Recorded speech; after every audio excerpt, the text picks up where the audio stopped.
மட்டும்தான். பார்த்திங்கன்னா இது வந்து ஏகப்பட்ட மட்டை இருக்குது. காய பார்த்திங்கன்னா சும்பி தான் வருது. ஒன்றுமே காய் கிடையாது. இது வந்து 3வது மரம் 4வது மரம் தாண்டி வருது.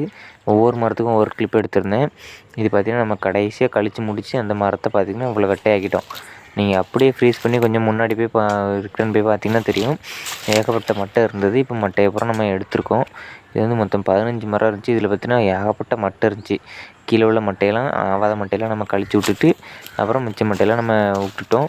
இது வந்து இவ்வளோ மட்டை நிற்கணும். ஏன்னா ரொம்பவும் கழிச்சிட்டோம்னா அந்த மட்டை அப்புறம் தென்னை மரம் ஸ்ட்ராங் இருக்காது. பார்த்திங்கன்னா ஏகப்பட்ட மட்டை கழித்தோம்.